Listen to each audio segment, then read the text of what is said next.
Hi there, welcome back again to Geneva Blue. This little video will be talking about French. Not the people, but the language. A lot of high-end Swiss brands have French names and they're just named after family names or made up words in French. And sometimes they weren't as easy as they thought they would be for English speakers to get their head around, basically. So I just want to talk about pronunciation of brands as people pronounce them in Switzerland, or French speakers pronounce them in the factories where they're made. French is a bit different, obviously. If you don't speak French, it's tricky to get your head around some of the pronunciations. They roll their R's, so all the R's are quite different to how we would say them. People say Rolex, for example, as a French speaker would say it. The S's at the end of words they don't say, and that counts for plural words as well. That's why they call it Paris instead of Paris, as we would. The and, they don't actually say and, they say eh. The word and is et, like Bon Messier or Belleros. So they won't actually say it the same. So it's a lot of things which are a little bit tricky, but it doesn't have, this is not, there's no really wrong way of saying it unless you're a hardcore French speaker. And if you go into a multi-brand boutique or a shop, a brand boutique, they will still sell you a watch. They'll probably just roll their eyes at how you pronounce it, especially if you're American.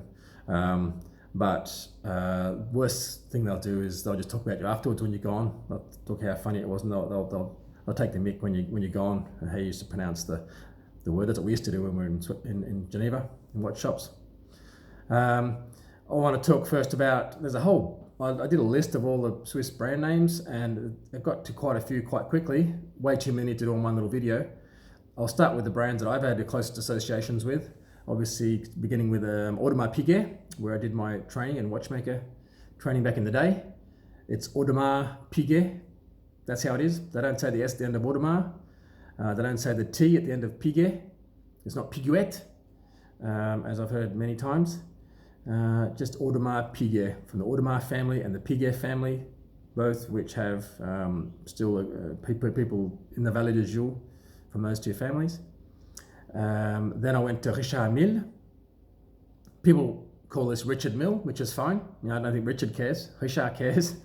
And it's spelled the same, Richard, but when he was born, his parents called him Richard. That's how it was. They don't say the D on the end of that word in French. They don't say the E on the end of Mille. It's Richard Mille, not Richard Mille. But that's, Mille actually means, it's the same word for the French number 1000 is Mille. So maybe he's 1 in 1,000. I don't know, with his marketing and his sales, probably more 1 in a million, what he's done with that brand. And now what I'm dealing with, I've sold a number of different brands over the years, but right now what I'm dealing with is some little brands that I'm bringing in. One of them, which is Eza, which is not even a French word, it's German, from Pforzheim, originally that brand. They probably pronounce it Etza or something, I don't know, probably doesn't, it's not relevant. Then there is Landy Blue, 2 words, Landy Blue. There's an S on the end of both those words that you don't say, they're both plural words. Just means Blue Mondays, basically, or Hungover Mondays. That's a whole other story. Great little story for the brand.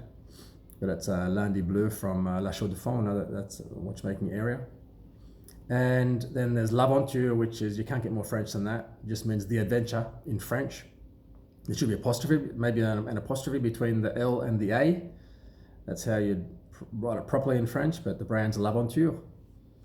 And then there's Squale. Or squale, as the Aussies say it, which is just French for small shark, a type of shark, basically. So they're the ones I've worked with mostly. And then I'll just start through the list. I've got a massive list here. I'll go through the A's to start with. Adriatica, which is a brand from the 1940s in the Italian part of Switzerland. I don't know if it's even still going, but that's on one of the lists I printed out. André Streller, that's not even French. Streller, his name is German. Andres can be German or French. He's a great independent. Used to work for Renan Papy. Does great, awesome stuff. Nice guy as well. Then there's Anderson Genève. Anderson's a Dutch name. Genève is just French for Geneva, basically. Antoine Peduzio, again, Peduzio is an Italian name. Antoine, French. He was born in Geneva. He has some great inventions, Antoine Peduzio. I'm getting a lot of sun reflecting in off the floor coming in here, so excuse my glowing face. Arnold and Son, that's an old British brand from the 1700s, I don't care about that. And then full circle back to Audemars Piguet, which is up in the Vallée de Joux. The Vallée de Joux is a great area up in the Jura Mountains in Switzerland where a bunch of brands like Breguet, Blancpain, even VC Vacheron Constantin have a workshop up there, but Audemars Piguet and the biggest one was Jaeger LeCoultre. They call that the big house in French, La Grande Maison in the Vallée de Joux, because that was by far the biggest one. It'd be well over 1,000 employees in that factory, that manufacturer, probably 1,200 at least by now, I'd imagine, doing some great stuff. Anyway, we're out of time. I finished the A's. I'll get on to something else later on. Cheers.